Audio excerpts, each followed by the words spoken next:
Hello student. हम पढ़ रहे थे सिविल डिसोबीडिएंट मूवमेंट। सिचुएशन बिगड़ने के बाद गांधी जी ने सिविल डिसोबीडिएंट मूवमेंट को कॉल ऑफ किया। 5 मार्च 1931 को गांधी इरविन पैक्ट साइन हुआ, जिसकी वजह से Gandhi ji second round table conference में पार्टिसिपेट करने के लिए लंदन गए। वहाँ नेगोशिएशन ब्रोक डाउन हो गया and he return disappointed. India आने के बाद गांधी जी ने सिविल डिसोबीडिएंट मूवमेंट को रीलॉन्च किया, जो 1934 तक चलता रहा। आज का टॉपिक है how participant saw the movement. Let us now look at the different social group that participate in the civil disobedience movement. Why did they join the movement? What were their ideals? What did the Swaraj means to them?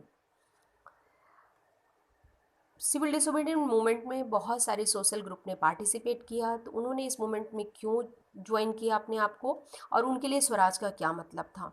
Let's start.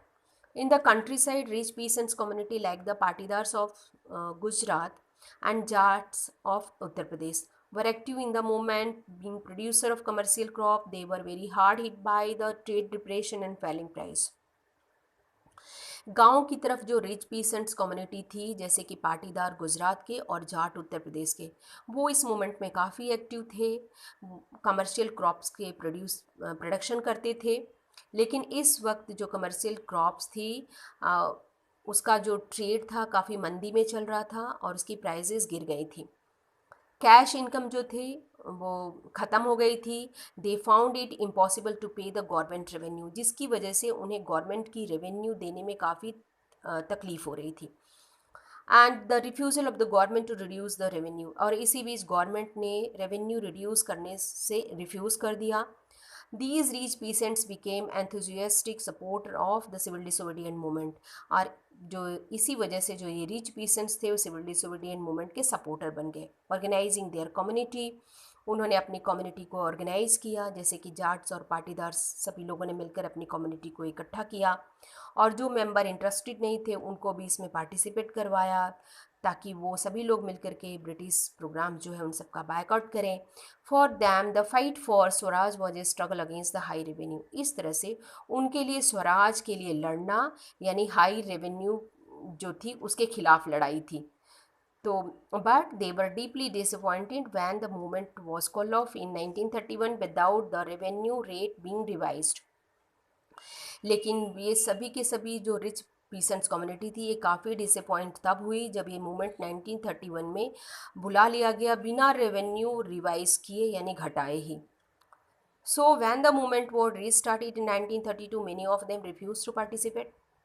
जब 1932 में ये movement वापस relaunch किया गया, तो इसी वजह से बहुत सारे पीसेंट्स जो कम्युनिटी थी, रिच पीसेंट्स कम्युनिटी, उन्होंने रिफ्यूज़ कर दिया, बोला हम इस मूवमेंट में पार्टिसिपेट नहीं करेंगे, क्योंकि पहली बार तो उन लोग के साथ चीटिंग हो गई थी। नेक्स्ट है जो पैराग्राफ है वो पुअर पीसेंट्री यानी कि पुअर किसानों को लेकर के है। पुअर किसान जो थे वो उतना इंटरेस्टेड नहीं थे कि उनकी रेवेन्यू जो घटाई बढ़ाई जाए, क्योंकि many of them were very small tenant cultivating land, they had rented from landlord.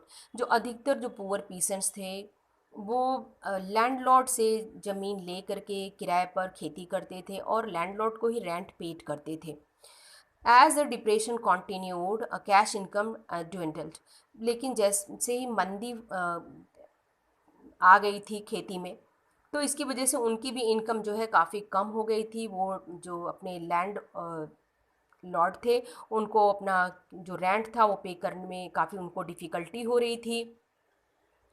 They wanted to unpaid rent to the landlords, इसी वजह से वो लैंडलॉर्ड को जो है नहीं देना चाह रहे थे रेंट ज़मीनों का।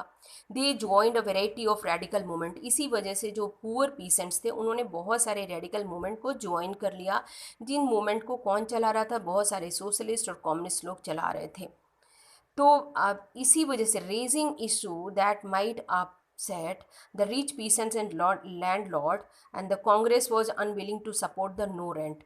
जो ये रिच पीसेंट्स थे, लैंडलॉर्ड और कांग्रेस, ये पुअर पीसेंट्स का जो ये मूवमेंट चल रहा था नो रेंट का, कि हम लैंडलॉर्ड को रेंट पे नहीं करेंगे, तो इस मूवमेंट को ये रिच पीसेंट, लैंडलॉर्ड और कांग्रेस सपोर्ट नहीं करना चाह रहे थे।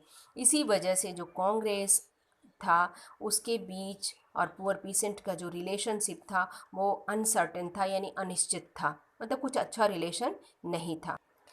नेक्स्ट जो पैराग्राफ है वो है बिजनेस क्लास को लेकर के कि how what about the business classes, how did they related to the civil disobedient movement. तो बिजनेस क्लास ने सिविल डिसोबीडिएंट मूवमेंट में कैसे पार्टिसिपेट किया, उनका रिश्ता कैसा था। During the first world war Indian merchant and industrialist has made huge profit and become powerful. First world war के समय बहुत सारे बिजनेसमैन ने बहुत फ़ायदा कमाया और इस तरह से वो पावरफुल हो गए। And they now reacted against the colonial policy and restricted business activities. अब जैसे ही वो पावरफुल हुए तो उन्होंने जो कॉलोनियल पॉलिसी थी बिजनेस को लेकर के और बिजनेस के ऊपर जो रिस्ट्रिक्शन लगाया हुआ था कॉलोनियल पीरियड के समय, तो उसके खिलाफ वो लोग आवाज़ उठाने लग गए। They wanted protection against the import of foreign goods. इसके अलावा जो रुपीज और स्टर्लिंग का जो एक्सचेंज था उसका रेशियो को लेकर भी वो काफ़ी परेशान थे। तो वो चाहते थे कि इंपोर्ट जो है वो उसको डिस्करेज किया जाए। इसी वजह से उन लोगों ने ऑर्गेनाइज किया business interested, they form the Indian industrial and commercial congress in 1920। उन्होंने 1920 में इंडियन इंडस्ट्रियल कमर्शियल ग्रुप को फॉर्म किया एंड 1927 में उन्होंने फिक्की फाउंडेड की, federation of the Indian chamber of commerce and industry. और इसको कौन फॉर्म कर रहा था? Led by the prominent industrials like the Purushottam Das Thakurdas and the GT Birla. ये सभी लोगों जो थे पुरुषोत्तम दास ठाकुरदास और जीटी बिरला, ये सभी इंडस्ट्रियलिस्ट जो थे इस वक्त अटैक कर रहे थे कॉलोनियल कंट्रोल के ऊपर, जिन्होंने कि इंडियन इकोनॉमी को अपने कंट्रोल में लिया हुआ था और सिविल डिसोबीडिएंट मूवमेंट को सपोर्ट भी कर रहे थे। कैसे सपोर्ट कर रहे थे? इट वॉज फर्स्ट लॉन्च, जब ये मूवमेंट फर्स्ट टाइम लॉन्च हुआ, give financial assistance and refuse to buy and sell import goods. इन्होंने विदेशी सामानों का ना तो व्यापार करेंगे ना ही उसे खरीदेंगे, और उन्होंने सिविल डिसोबीडिएंट मूवमेंट को फाइनेंशियल सपोर्ट भी किया। तो इस तरह से जो most businessman came to see Swaraj as a time when the colonial restriction on businessman would be no longer. इस तरह से जो ये बिजनेसमैन के हिसाब से स्वराज का मतलब था कि उनके बिजनेस को जो कॉलोनियल के समय रिस्ट्रिक्शन लगाया हुआ है उसको हटा दिया जाए, इसलिए वो लोग इस मूवमेंट को सपोर्ट कर रहे थे। तो आप लोगों को आई होप कि समझ में आया होगा कि पीसेंट्स के लिए स्वराज का मतलब अलग था, बिजनेसमैन लोगों के लिए स्वराज का मतलब अलग था। As spread of the militant activity they and worried about the prolonged disruption of business। वो लोग काफ़ी चिंतित थे अपने बिजनेस को लेकर कि बिजनेस उन लोग का ख़राब हो रहा है। और इसी बीच जो था बहुत सारे यंग मेंबर ऑफ कांग्रेस जो थे वो इन्फ्लुएंस थे, प्रभावित थे सोशलिज्म को लेकर। इससे भी बिजनेसमैन जो थे, इंडस्ट्रियल ग्रुप था इंडिया का, वो काफ़ी चिंतित था इस बात को लेकर के। नेक्स्ट है इंडस्ट्रियल वर्किंग क्लास। तो इंडस्ट्रियल क्लास ग्रुप अलग है, इंडस्ट्रियल वर्किंग क्लास अलग है। वो लोग जो इंडस्ट्री में काम करते हैं उनको लेकर है ये पैराग्राफ कि क्या वो लोग सिविल डिसोबीडिएंट मूवमेंट में पार्टिसिपेट किए। कुछ लोग थे वर्किंग क्लास के लोग जो पार्टिसिपेट किए। As the industries came closer to the Congress, जैसे जैसे इंडस्ट्रीज लोग जो थे वो कांग्रेस के नज़दीक होते जा रहे थे, वर्कर जो थे वो स्टे अलूफ, उनसे दूरी बना रहे थे। लेकिन some workers did participate in the civil disobedient movement, लेकिन कुछ वर्कर्स ऐसे थे जिन्होंने इस मूवमेंट में पार्टिसिपेट किया। Adopting some of the ideals of Gandhian programs like the boycott of foreign goods, फिर इसके बाद on movement against law wages and poor working condition. तो जो ये इंडस्ट्रियलिस्ट वर्किंग क्लास थी इनके लिए इस मूवमेंट में पार्टिसिपेट या स्वराज का मतलब था कि उनकी जो मजदूरी है वो उसके लिए लड़ रहे हैं, या जो पुअर वर्किंग कंडीशन है उसके खिलाफ इस मूवमेंट में लड़ रहे हैं वो लोग। फिर they were strike by the railway worker in 1930 and dock worker in 1932। इस तरह से इन वर्कर ने जो है स्ट्राइक किया। इन 1930,000 ऑफ वर्कर इन छोटा नागपुर टिन माइन वर्क वोर Gandhi cap and participate in protest rally and boycott campaign. 1930 में छोटा नागपुर जो टिन माइंस था वहाँ के वर्कर्स ने गांधी टोपी पहनी, इस मूवमेंट में पार्टिसिपेट किया और प्रोटेस्ट किया रैली में अंग्रेज़ों के खिलाफ।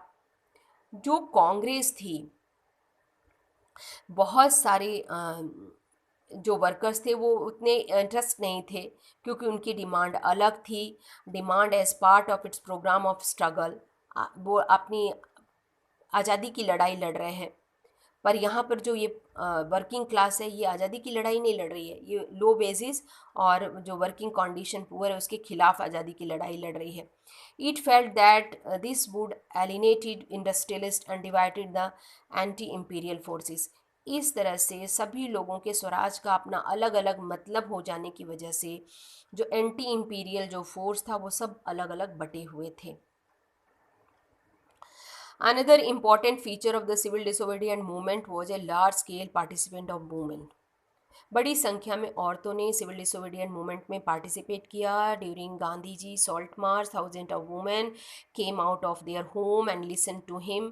हजारों की संख्या में औरतें जो है सॉल्ट मार्च के समय गांधी जी को सुनने के लिए अपने घरों से बाहर आई थीं. दे participate in protest March and manufactured salt.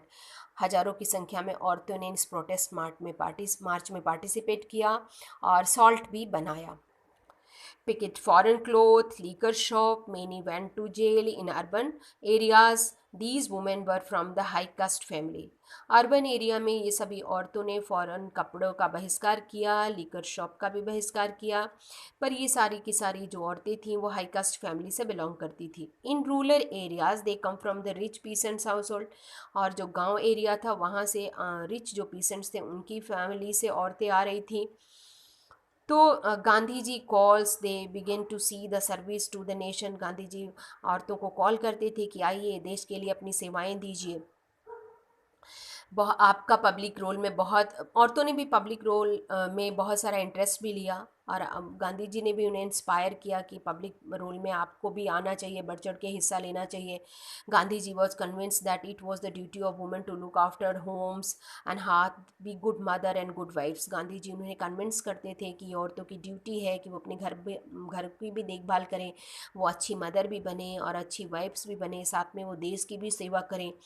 For a long time, the Congress was reluctant to allow women to hold any position of authority within the organization. It was in only on their symbol presence. तो बहुत लंबे समय के बाद जो थी कांग्रेस ने औरतों के लिए अपनी ऑर्गेनाइजेशन में कुछ पोजीशन दिए, पर ये सिर्फ सिंबलिक पोजीशन ही था. तो आई होप कि आप लोगों को ये समझ में आया होगा. मैं कुछ क्वेश्चन दे रही हूँ, आप इन्हें नोट कर लेंगे प्रॉपरली.